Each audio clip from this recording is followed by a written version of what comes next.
didn't even really have a intro this time for the show, actually. But once again, thank you for watching my show. Everything's debatable.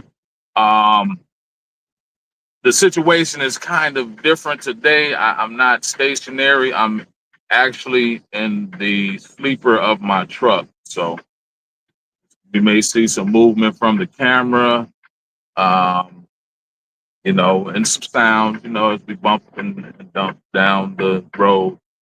We actually might be headed to Bally's Casino and Resort, right outside of Davenport in the Quad Cities. So uh, possibly I can get some footage for you there. I'm thinking I might go in and win $1 million today. So wish me luck with that. Um, anyway, I got a full slate today for everything's debatable. First, I'm waiting on Joseph, my brother. He's the founder and owner of Old Humble Distilling Company in Humble, Texas. He's going to come on and talk about entrepreneurship, um, whiskey.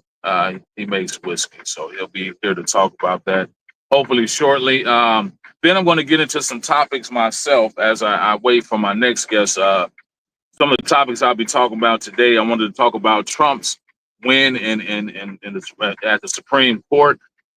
Um, okay. Well, it looks like he's on here already. Wait. How do I just said something about the private chat? I see. Okay. Add to stage. Oh, Bosco. what's going on? Hey, man. How you doing? I'm fantastic. How are you? I'm good. I'm good. Thanks for joining me again. I wanted to sincerely apologize for the technical difficulties I had last time. I don't know what happened. You forgot to hit record. That's what happened. Yeah. It happens. Yeah. So I got some questions for you again today. Hopefully, I don't have you repeating yourself too much. And I actually had my assistant look up some information about you to, get to know you a little bit better, so I can better structure these questions. So the first question, and for what it's worth, to do this. Nobody's going to have any idea if I repeat myself. True. I got to get this in, and I know it's corny. Welcome back, my brother. I'm happy to be back, my man. Happy to be back. All right. So you started as a home brewer in college. Yep. And then transitioned through winemaking before finally distilling whiskey. Right? Am I right there? That is, that is a very succinct summation of the long journey. Okay. And what sparked that initial shift to whiskey? Well, the initial shift from beer to wine was graduation from college. I could not drink all of the beer that I was making. I didn't have a dormitory full of guys around me to help me finish the beer off. And, I had to get up in the morning and go to work. So I couldn't drink as much beer. And I could make wine 3 times a year, and the wine would keep. And that's what I did. Okay. All right. You said your aha moment came during a 2009 whiskey tasting. Yeah. What was that experience like?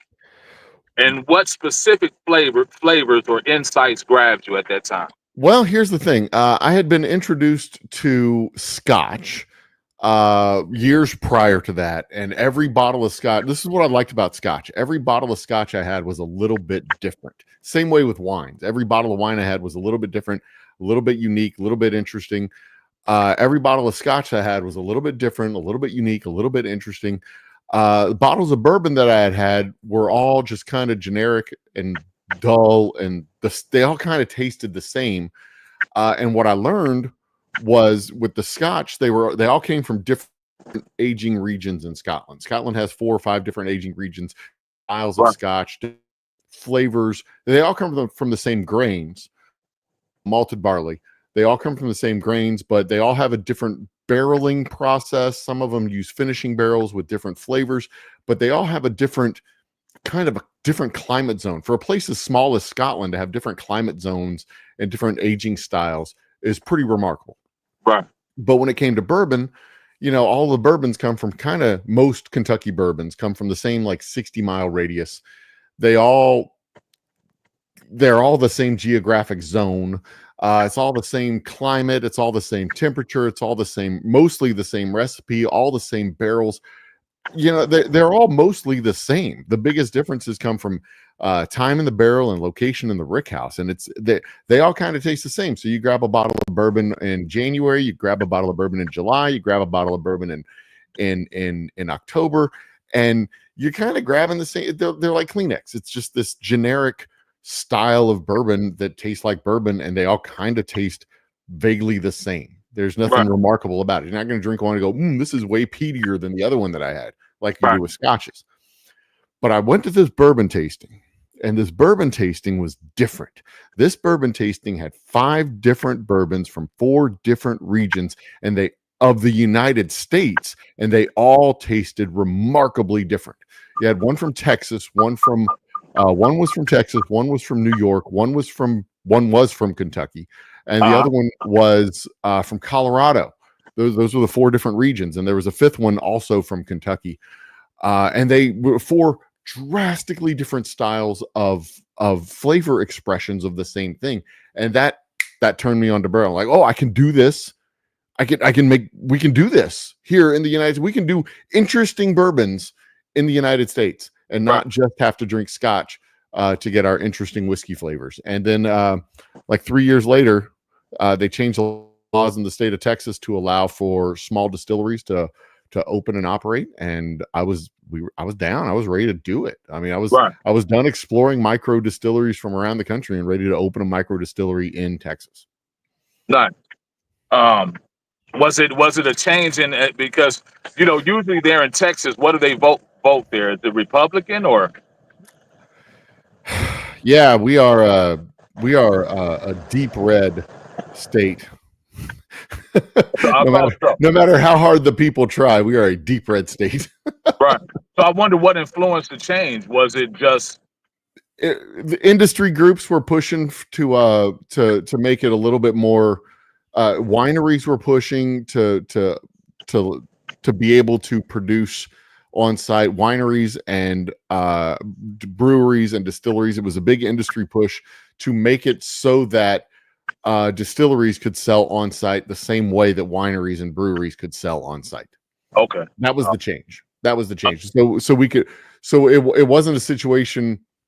It had been a situation where large breweries couldn't sell beer on site. They could only sell tickets to a tour and then give away free samples.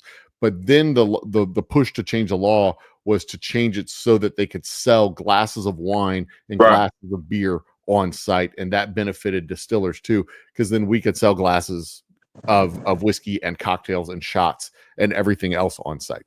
We still are hamstrung in Texas that we can only sell 4 bottles per person per month. We can't ship. We can't. We can only sell. We're limited on the amount of gallons that we could sell out of our tasting room. There's all kinds of limitations on distilleries that the wineries and breweries don't have. But we're getting there. I mean, we just had our lieutenant governor have a apoplectic fit about THC gummies being sold in the state of Texas and how people are poisoning themselves with weed gummies. And that bill thankfully failed in office. Of course, that's creating another backlash in the state because people are saying that it was distillers and the alcohol industry that was trying to kill THC. We don't give a damn about the THC industry in the state of Texas. They're not substitutes. So, I like all the vices. Let's bring them all up. I was thinking the same. Who wouldn't like the same? Combine the two. Well-regulated gummy industry. Nobody's accidentally putting gummies in your Halloween candy. That's not how it works. You and a friend formed Big Thicket. Yeah. Distilling. Before moving to Humble in 2015. Yeah. What prompted the move, and how did that pave the way for Old Humble's special identity? So Big Thicket Distilling Company was based in Conroe, which is in the Houston Metroplex area. It is about 45 minutes from my house. And at the time, I was working part time with him. His wife was running the distillery full time. He was, the distillery was located maybe 10 minutes from his house, but it was 45 minutes from my house. And I worked all day in an office on the other side of Houston. So I would drive 45 minutes to work in the morning, sometimes an hour, 45 minutes back home, and then go 45 minutes to my part-time gig at the distillery. And it was just brutal. We had a difference of artistic opinion about where we should go with the distillery. And I decided to buy him out and kind of go it, kind of bring my artistic vision to fulfillment. And I wasn't about to drive 45 minutes to Conroe to run the distillery part-time, way the heck out there. So I moved it to Humble and rebranded it from the Big Thicket Distilling Company to the old Humble Distilling Company. Okay. We brought one of our whiskey labels with us. I rebranded. We had 2 whiskey labels at the time. I rebranded them both and then dropped one of them. We stuck with our Boomtown Bourbon. I dropped the Roughneck Reserve and rebranded it to our Texas Straight Whiskey. I have to be honest. I like the Roughneck Reserve. What made you get rid of that one? That was there were a couple things that were going on with that one. The first one is I didn't personally like the flavor. When I tinkered with the recipe a little bit, and with it being, it was a 90% corn, 10% malted barley, aged in a new barrel. The new barrel gave it too much oaky flavor. It was too aggressive with the barrel. So it didn't, to me, it kind of tasted burned and tasted like burned toast. Okay. And our Boomtown Bourbon, I thought, was a superior product. But because the label said Roughneck Reserve, people thought that the Roughneck Reserve was a superior product because it said Reserve on it. But then they tried the Reserve first, and then they wouldn't try the Boomtown Bourbon. I'm like, come on, people! It was a branding nightmare. So because I tinkered with the recipe from a new barrel to a used barrel and made a better product out of it, I couldn't call it bourbon anymore. So because bourbon has to be made in a new charred oak barrel, so the label was changed, the name was changed, the branding was changed, and also there's another brand out there called Roughneck Bourbon that came about after us, but they have deeper pockets. So they came about a year and a half after we started with the Roughneck Reserve. They started their Roughneck Bourbon. They trademarked Roughneck Bourbon. I was already in the process of discontinuing that label anyway, so they said discontinue it, and I was like, all right, that's cool. It's a cool name. Don't get me wrong, it's a cool name, but their whiskey tastes, well, I don't want to say it tastes like garbage, so I'm not going to say that. No libel, right? I don't want to say it out loud, so I won't. Don't say homes.com. It's better. All right. Old Humble focuses on small batch, handcrafted whiskeys. Tell us about your production process, from grain to bottle, and how it contributes to the final character. I apologize. I don't know if you can hear this, Joe, the background and everything. I'm actually in the sleeper of the truck. Okay. But I had to do it because I said that I was going to do it at this time, and I didn't want to put it off. So I apologize. But go ahead. It is perfectly fine. Don't worry about that. I'm happy to be on the show and happy to be talking to you. It's cool. Everything's cool. Thank you. I appreciate it. So our small batch production, we have 2 100-gallon stills, and I'm looking to add a third 250-gallon still, basically double our production capacity. But all of our bourbons are done in 50-gallon batches. And the way it works is you start with 200 gallons of alcohol, or 200 gallons of water and grains. And then you boil the grains and ferment the alcohol, ferment the sugar into alcohol, and then you distill the alcohol out of those grains. So from that original 200 gallons of water and grains, we will get about 35 or so distilled gallons of alcohol. And then I add water to it to bring it down to about 120 proof, and that puts the batch at about 50 gallons. So we make 50-gallon batches of bourbon at a time. With those 2 stills, the 225-gallon stills. So our small batch production gives means that I'm able to focus intensely on the quality of what's coming out of our stills, more so than when you have a giant factory that has a still column the size of my room here that's 20 feet across. I mean, they're a factory. That's a factory production. They're not looking at the gallon, the quality of each individual gallon that's necessarily coming out of that still. They're just looking at the numbers as it comes through and the temperature and all that stuff. And when I make my cuts between the hearts and tails and the heads and the hearts in my column, we're talking about a precision cut that's like this much in a still column that's like this big around versus a cut that's this deep in something that's 20 feet around. So I can make my cut within a volume of just a few cups of alcohol versus the big guys who make their cuts within hundreds of gallons of alcohol. A couple or 3 inches thick and a 20 gallon or a 20 foot wide column is hundreds of gallons of alcohol at a time. And that way I can make sure that nothing goes in my barrels that I would not drink straight off the column. It is good, clean alcohol that has as few imperfections and as few impurities as you can possibly expect out of a batch. That's what small batch distilling gives you versus the big factory. The big guy. Mm-hmm.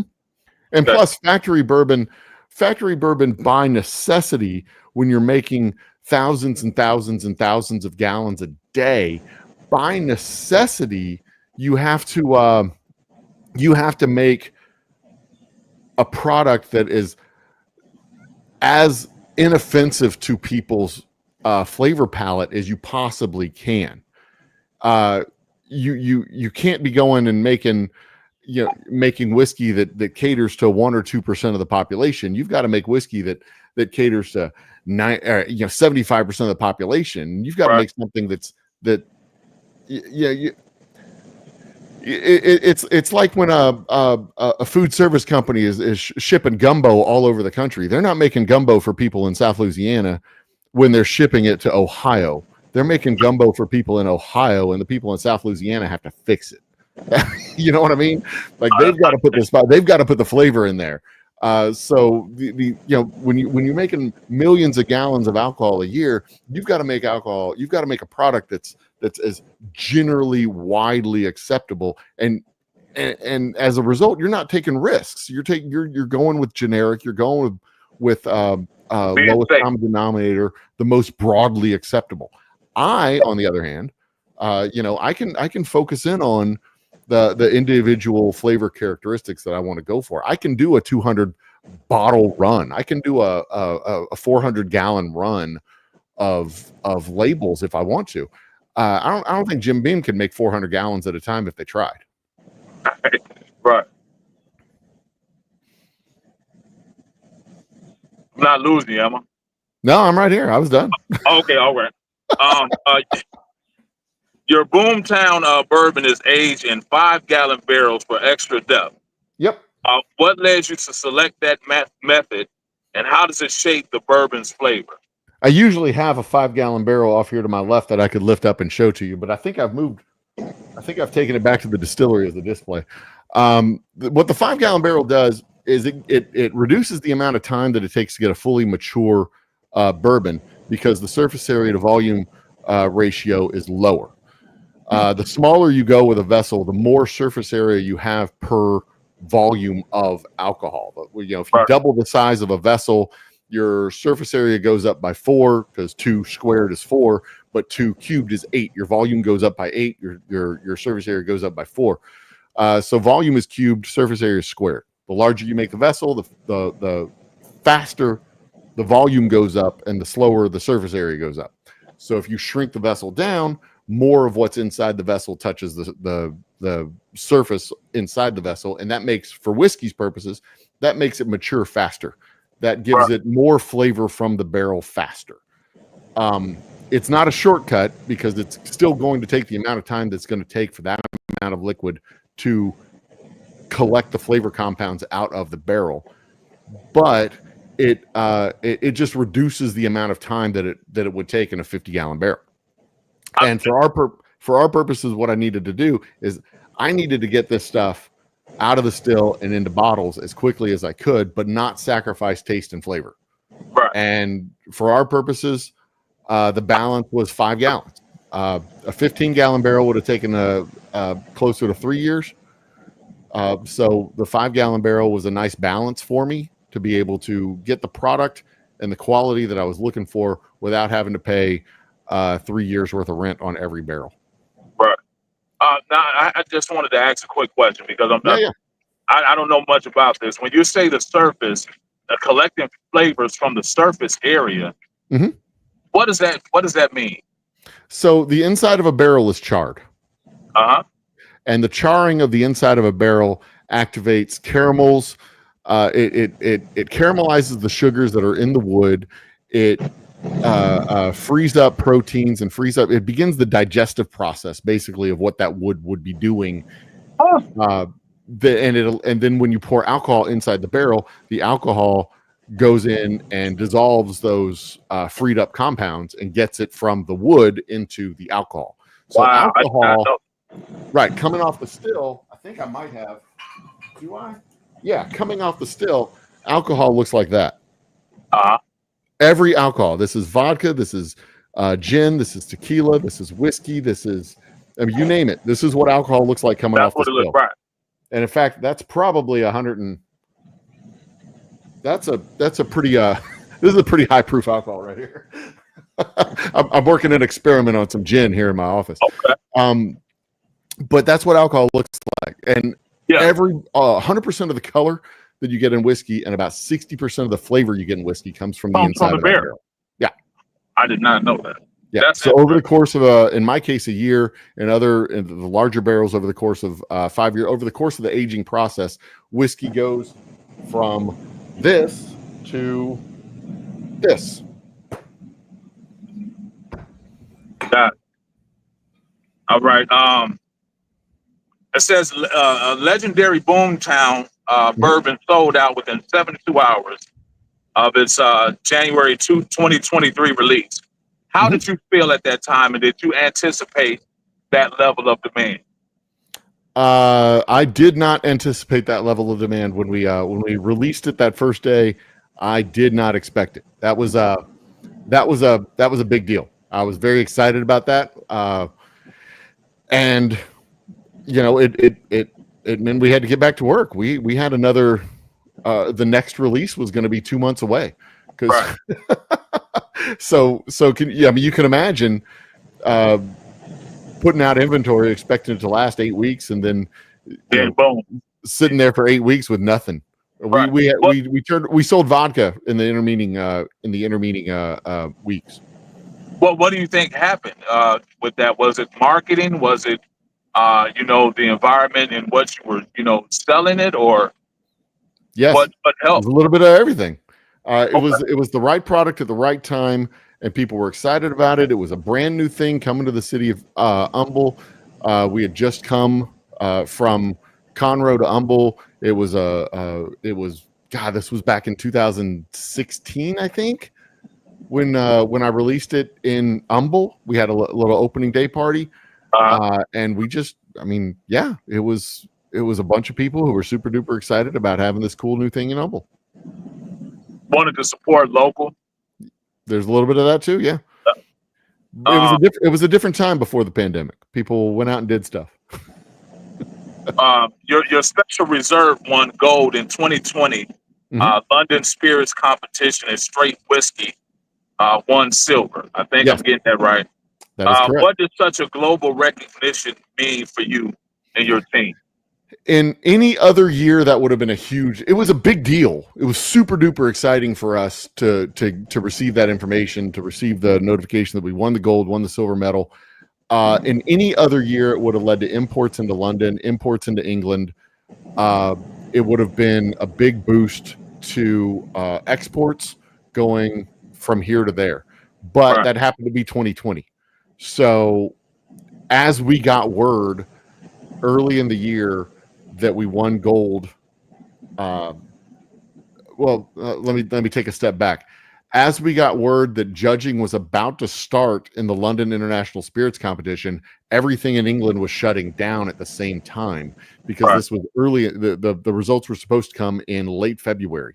So everything kind of shut down, and we didn't get actual word until May that we had won gold and silver.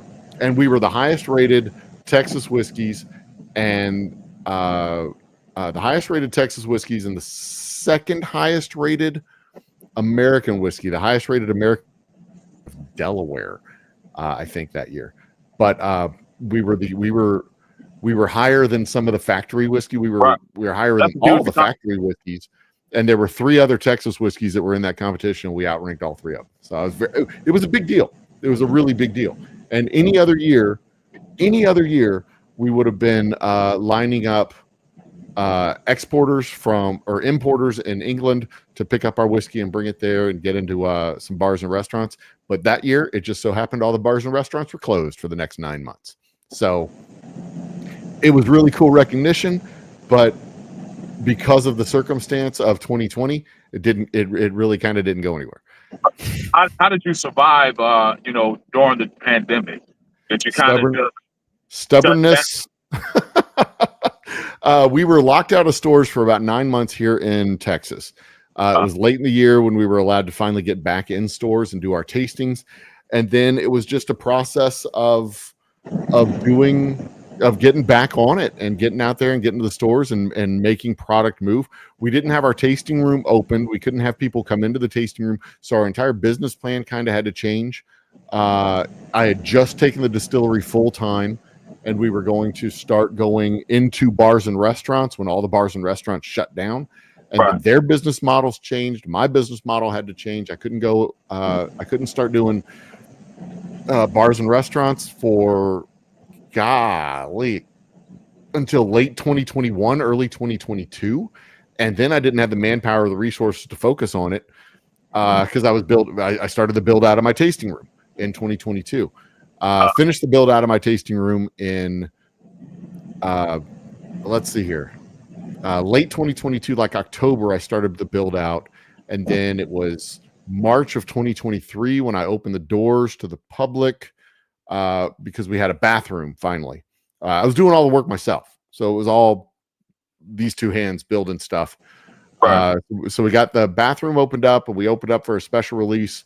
And then I started building the rest of the tasting room later in the year because we didn't have any air conditioning. And I don't work in the summer inside that facility in the summertime. It's hard to work. So I started the build out of the rest of the tasting room in October of 2023. It was October 23. I started the rest of the build out. We opened our doors up with the semi-finished tasting room in April of 2024, closed it down for the summer a few months after that, opened it back up in the fall. And I just installed our air conditioner, and we're about to do our official grand opening of the tasting room on July 4th, Independence Day.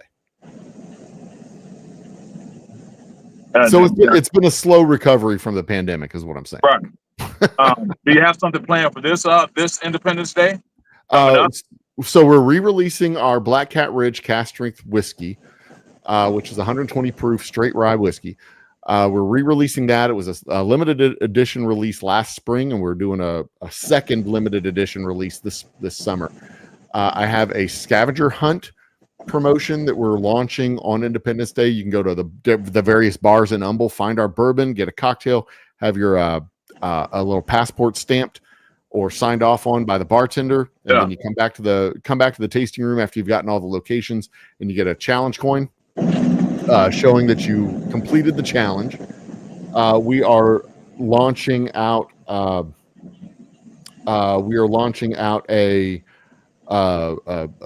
cocktail line, a new classic cocktail, or a new classic cocktail. We're launching out a custom cocktail at the tasting room. I was trying to find the words.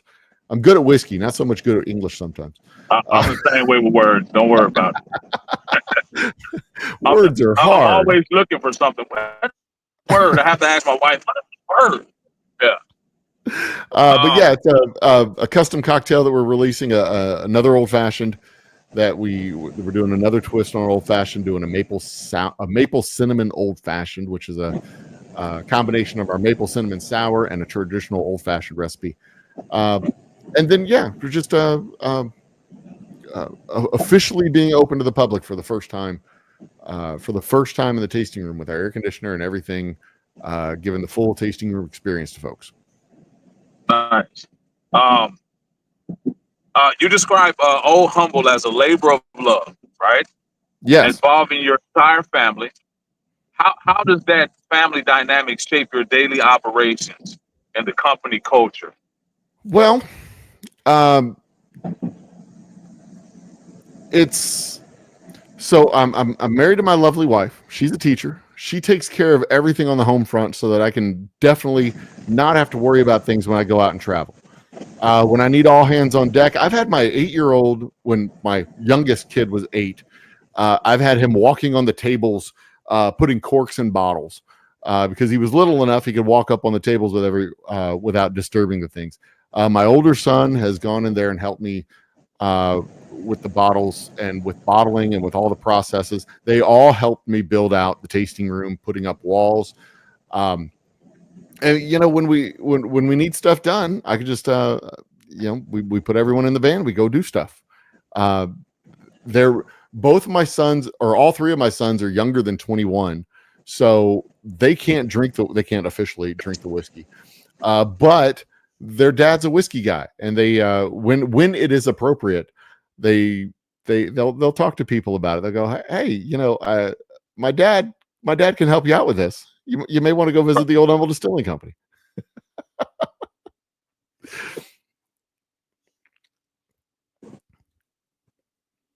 You all right? Yeah, I'm still here. I got You're you. looking for the next question. All right. Let me see. Is craft still king, or has marketing replaced mastery? A little bit of both. It's marketing is, if you give me $9 million, I can make your brand a classic craft brand, which is the irony of the whole thing. It was the same way with the craft brewing boom, the small batch breweries, the microbreweries. The big producers just raced to go buy them or copy them, or here in Texas we had Shiner beer, which is an old classic. I think it's the oldest brewery in the state of Texas. Anheuser-Busch started Leinenkugel as basically a copy and a replica of Shiner Bock. Every Pilsner is a copy of every other Pilsner. The IPA craze. I mean, there was a period where Miller Lite was talking about how hoppy their light beer was in order to try and pull some of the light or IPA craft beer guys into the Miller Lite fold, which was just a disastrous combination of things. If you drink Miller Lite, you're not drinking Miller Lite because of the hoppy smell of Miller Lite. You drink it because y'all know why you drink Miller Lite. I don't have to tell y'all that. But with the craft whiskey, a lot of us are local, a lot of us are regional, a lot of us aren't widely distributed in the country unless it's through an online store, an online distribution connection. Right. But with the large manufacturers, the large factory guys, they have their allocated bottles, their special rare labels, their marketing processes that they go through. And I've had people literally walk past me standing at a barrel giving out samples of a rare, hard to find local craft whiskey so that they could talk to the manager about some factory Kentucky schlock that has a special label that they allocated out 2,000 cases to this chain store. And I'm like, I don't even make 2,000 cases in a year, and you want this fake rare factory bourbon that you think is special when everyone has Right. Everyone has this whiskey in the city of Houston, and you think it's rare and you think it's special because you had to call ahead to make sure they had it.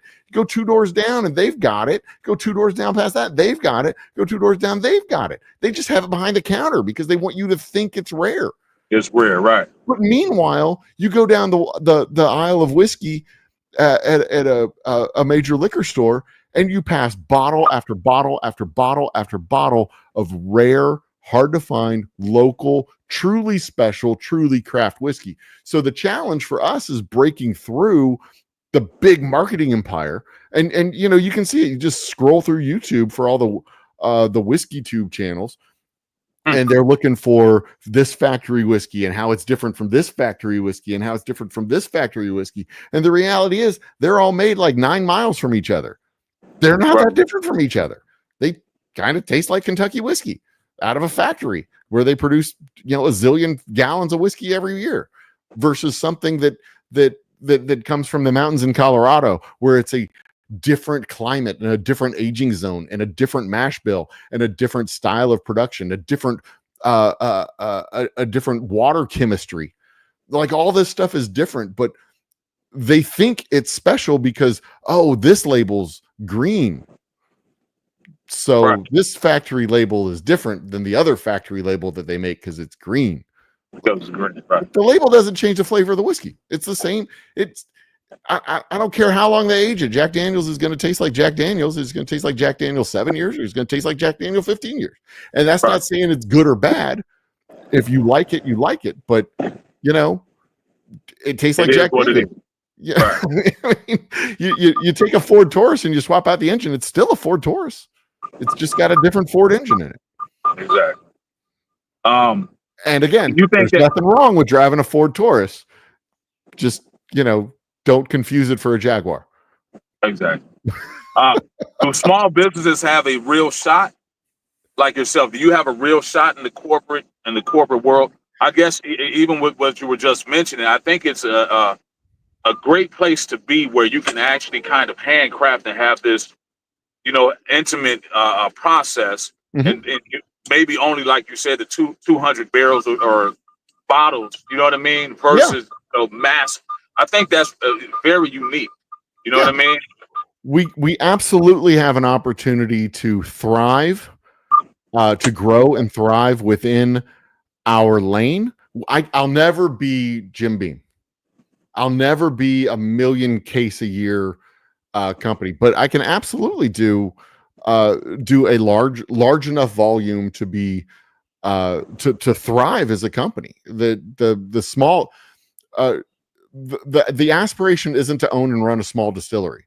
The aspiration is to make whiskey and make enough of it so that I don't have to call it a small distillery anymore. That it'll be large enough and profitable enough that it can pay returns to my grandkids. Right. That's the aspiration. Nobody wants to run a small business forever. Right. And so as far as getting as big as Jim Beam, that's just something that you don't want to do, or do you actually just feel that where you're at, the space that you're in, doesn't require, you know, that size? I don't think it's practical. I mean, Jim Beam's been around for 200 years.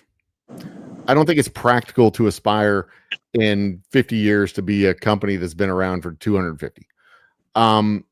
But I think it's entirely reasonable and entirely practical to be on a growth trajectory where, you know, you can have I can have a thriving mid-sized business over the course of the next 4 or 5 years.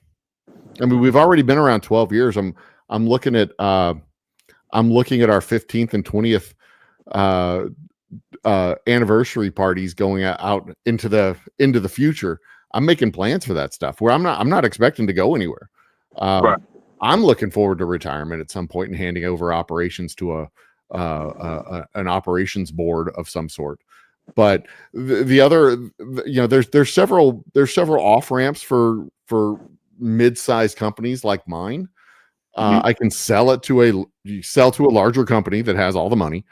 You can hand it over to an operational board and be a executive director emeritus until I die or whatever, or hand it off to our kids, or sell it to another operator. There's several ways to eventually retire, but the ultimate goal for at least what I think the ultimate goal for running a small business shouldn't be to die with your hand on the tiller. The idea should be to eventually sell it off, hand it off, and retire, just like with any other job. I mean, just because my job is owning a business doesn't mean I should be put in a coffin and buried in the floor in the middle of my warehouse. Right. The days of dying in the field doing what you of doing your job are long gone, hopefully. Hopefully. All right. I wanted to get into our sorry, I'm reading here. I apologize. Yeah, no worries. Breda. No worries. All right. These are just quick lightning round questions. All right. Before we get out of here, I didn't want to keep you too much longer. All right. Man, I can talk about this stuff all day. I mean, you're not. I'll be keeping you forever. You're not keeping me. You'll be like, "Hey, look, old humble guy, shut up. I gotta go eat dinner." All right. Neat, on the rocks, or mixed? Yes. There's no wrong way. There's no wrong way to drink whiskey. I am not one of those whiskey snobs. It's like, oh, you can only drink it without ice. It has to be at room temperature. No. Scotch is drank neat at room temperature, but room temperature in Scotland is lower than room temperature in the United States. Bourbon, you can drink it on the rocks and cool it down, but you don't have to. You look, if you buy the bottle, you can drink it however you want to drink it. If you want to pour it through a sock into a bucket of Coke, go right ahead. I'm not going to stop you. If you're drinking my whiskey, if it's my bottle, I may have a say in the matter. If it's my bottle, I'm going to tell you, look, try it. Just try to get a feel for what it tastes like. But we make cocktails. I make whiskey. I usually drink my whiskey on the rocks until my ice melts, and then I'm too lazy to go back to the refrigerator to get more ice. So, and most of the time when I do cocktails, I'll do one cocktail, and then I'm lazy and I won't make any more because I don't want to. Like I said, I don't want to get up and go make another cocktail. Nobody wants to make a cocktail at 2:00 in the morning when you already have 6 drinks in you. Exactly. That's why you get bartenders. And I'll add, if you're the kind of person that goes over to someone's house and asks them to make you a complex cocktail, you deserve a shot of whiskey, and that's it, nothing else. Because that's rude. Like, you make me a fancy thing with an umbrella and 15 ingredients. What they should do is pour you a shot and hand it to you and say, "Grow up." That's it. Exactly. I'm not making that. That's complicated. Make your own complicated. That's what my wife would do to me when I asked her to make me a drink or something. Yeah. Yeah. It's like going over for dinner and then say, "What do you want?" And you say, "Okay, I want a 9-course meal with 3 different types of steaks." And then okay, you're getting macaroni and cheese and you're going to like it. That's it. All right. Do whiskey festivals help or hurt craft brands? I don't know if they help. I don't think they hurt, but I don't know if they help. And here's the thing about whiskey festivals are a great way to get your brand in front of people who are already looking for your product. But a lot of whiskey festivals charge way too much money for a table, and the value of the whiskey festival doesn't match the cost of the whiskey festival. I mean, there's whiskey festivals around here that charge $2,000, $3,000 for a table.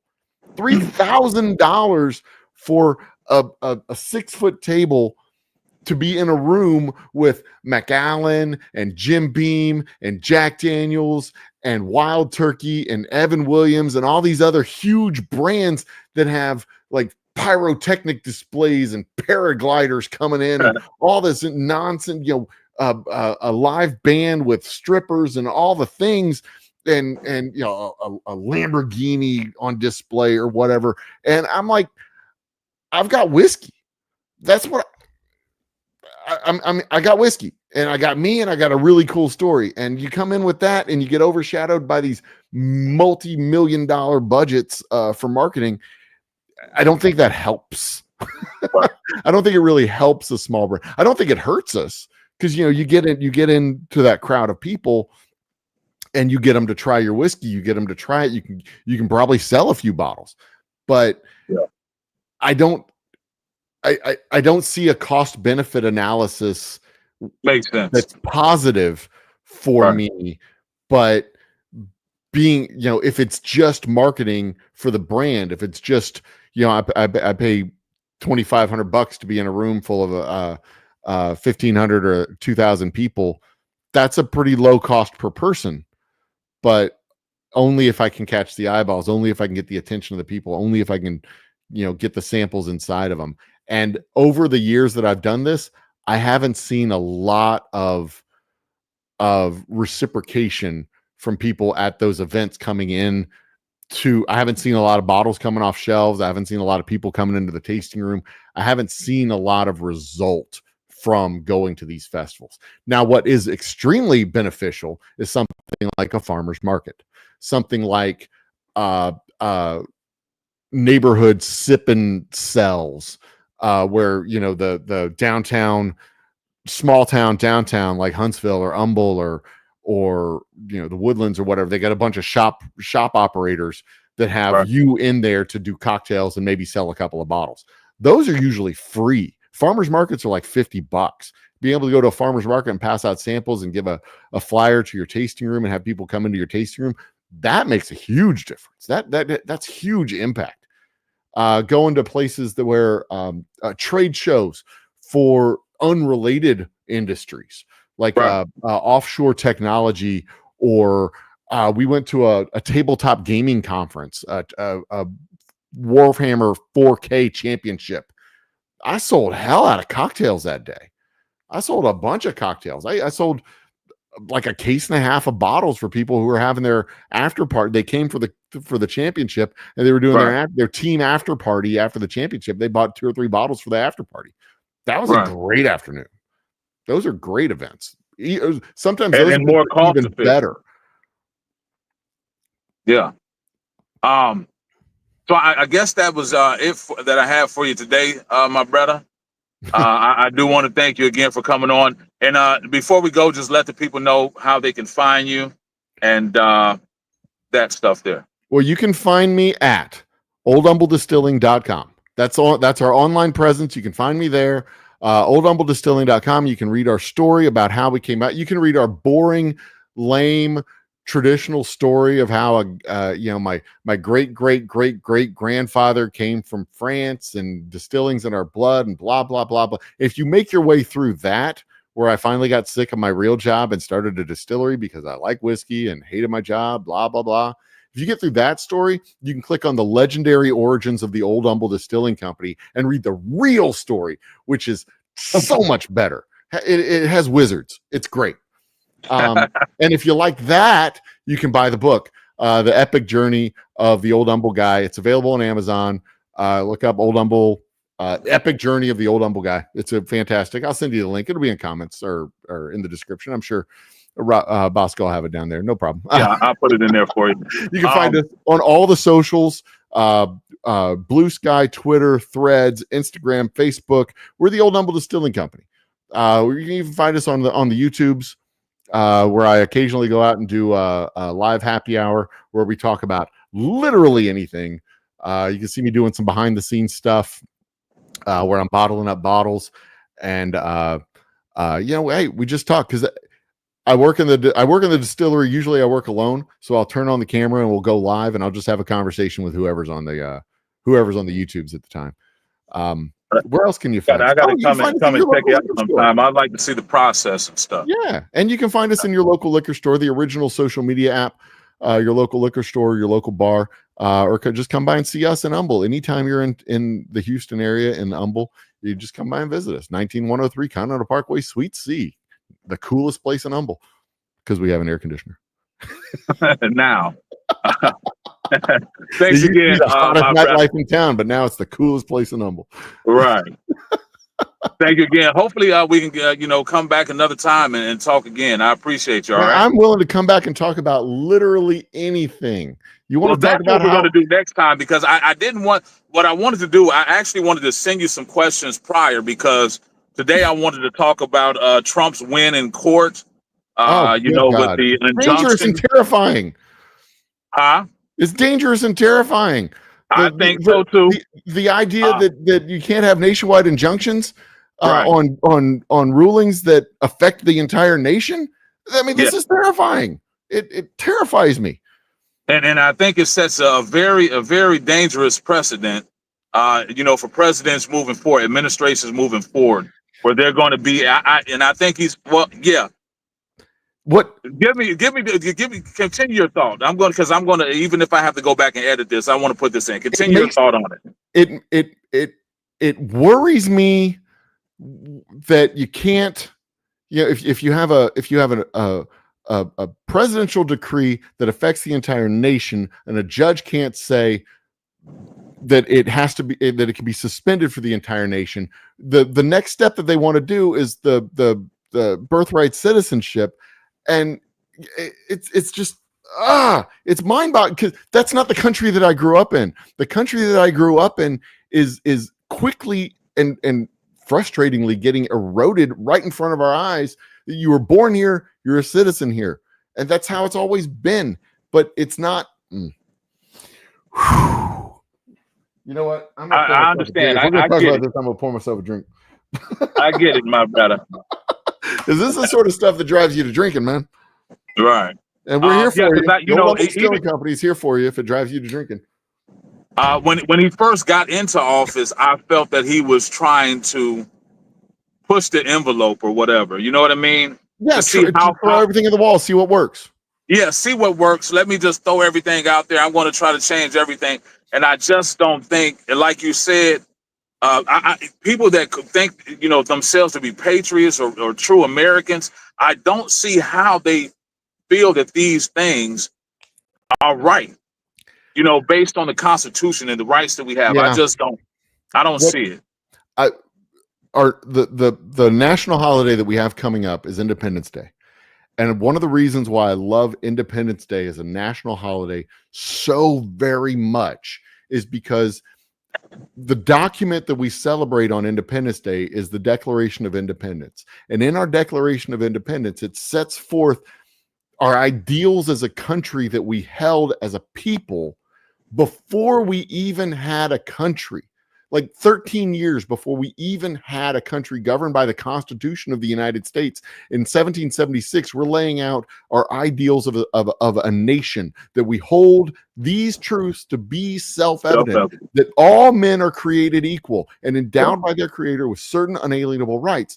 And what we're seeing today is there's a large group of people, some of them in government, that do not hold true to that ideal that all men are created equal. They are, and all men are endowed with certain unalienable rights. They're holding Right. true to an ideal that some people are more equal than others, and some people have rights, and some people don't.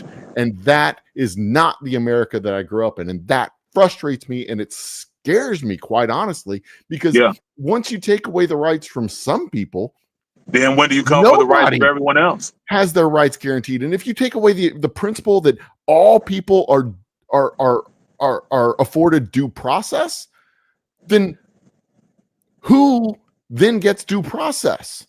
Exactly. And again, that's not the country that I grew up in. We didn't. I don't have any problem whatsoever with maintaining immigration laws and keeping track of people who are here illegally and running through the process for these people. But what I do have a problem with is having people come in under a certain status, then changing their status while they're here, and then arresting them when they're coming to court and following the rules that were set out for them to be here, like changing the rules mid. Right.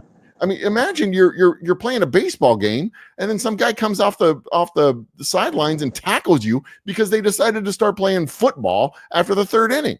That's not how we do things, and That was that's a not great the America analogy. I grew up in. Right. And it's not the America that these people grew up in, but it's the America that they're trying to make. And it frustrates me because they just don't care. They don't care because they don't think it'll affect them. That's what I believe. And I they think only that care when they're it safe does. now. But they haven't, actually, they don't know history that well to know that Yeah. a lot of times when people are in power, what they do first is they get a group, a majority of people, and then they turn them against other people, and then eventually they turn on them too. It's a tale as old as time. The oldest time. We've seen it happen again and again and again and again. And the thing is, these people just don't care. They don't care about law and order, because if they cared about law and order, they wouldn't have voted for the dude they voted for. If they care about American principles, they wouldn't be encouraging masked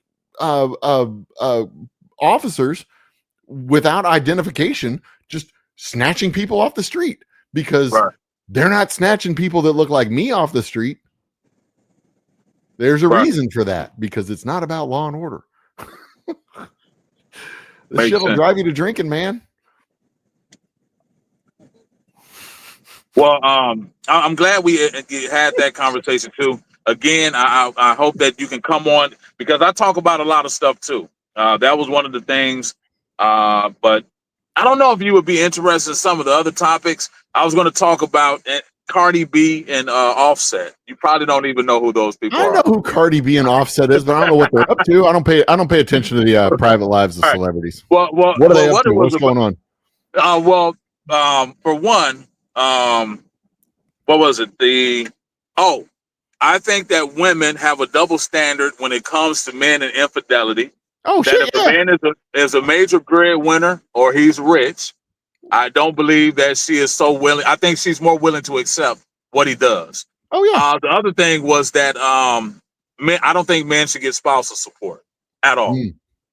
I don't. That's me personally. I just feel like, I don't know. Men are men. You don't think they should get spousal support if there's a divorce? Yeah. If she was the breadwinner, he shouldn't get spousal support? I don't think your man should get spousal support. Oh, that's a double standard there. Well, it may be. It may be. If it's good for her, it's good for him. Well, let me say this, my brother. If she has the kid, especially if she has the kids, I don't think that he should get spousal support. Oh, yeah. Well, hang on. If she's the major breadwinner and there's a divorce, if he's the major breadwinner and they get a divorce and she doesn't have kids, she also gets there's an alimony payment. It's not necessarily child support. There's an alimony payment, because you keep her in the lifestyle to which she has become accustomed. Okay. All right. Well, we're going to get the comments from people. Comment on this. Me and my brother here, Joe, don't agree with the spousal support. I say men shouldn't get it. He says that men should get it. It might be a double standard. Let us know what you think in the comments. There are double standards throughout with gender relationships, and that is one of the ones that we do not get the long end of the stick, but we get the long end of the stick on most of the double standards, which is, I'm not going to complain about a lot of double standards, because we get a lot of liberties on double standards. And I'm all right with most of that. I tell my boys that you be aware of them, but don't necessarily take advantage of them unless you have to. Right. But all right, my brother, my wife had a cultural double standard over the course of the last, 30 or so years.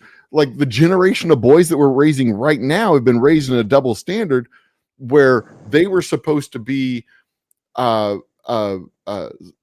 celibate and faithful, but we were telling the girls that they didn't have to be anymore. That was like that was a parochial view, a patriarchal view, and we were encouraging girls to act like boys, but telling the boys to be a little bit less brutish and wild.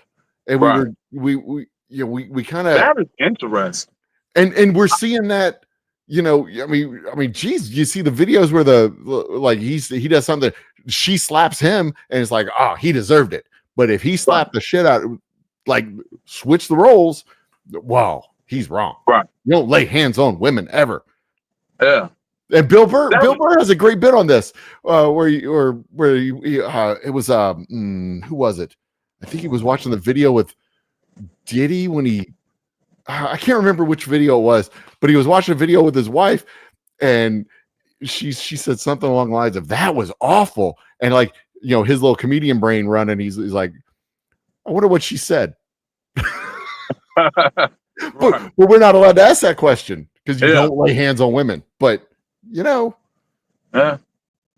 I mean, if there's a video of you and me across the table, and I reach over and pop you in the jaw, everyone's going to say, "What the hell did he say to him?" Right? Or vice versa. You reach across the table and poke me in the jaw, they're going to like, "What the hell did he just say to him?" Yeah. But if one of us is this is where we're gonna get all the comments. This is where it's at right here. You'll be like, he's encouraging people to hit women. Right. No. He's telling people to beat up women. I'm not saying you should beat up women, but I'm just saying, just sometimes they may deserve it, is what you're saying. I'm not, no. That's not what I'm saying, people. I'm not saying that. If I'm in a bar with my wife, and my wife is lipping off to some dude, and she says, "What are you going to do about it?" To me, I'm going to say, "You started this shit." Right. I'm going to go over here and see how this gets resolved. Yeah. And when y'all are done, me and him might have a drink. We'll see. All right, my brother. Thank you again. My wife wants me to get out the way. She has to get back here. So, yeah. Next time we can talk about conspiracy theories and Bigfoot and all this other nonsense. No, we can get into all of that. I'm yeah. That's the point of the show. But I love having guests on to get different perspectives and views. Talk about Pythagoras and his weird ass cult that he made. Yeah, all of that. All of that. The cult. What is it? The cult of Mithra. That Constantine was part of. I just learned about the Pythagorean cult. That was. I was reading about that. I'm like, that dude was a baller, man. Anyway, look it up, kids. Look up Pythagoras' cult. Look it up, people. All right, my brother. Thank you Bosco, again. this was fun. We'll do it again soon. Yes, sir. Cheers, brother.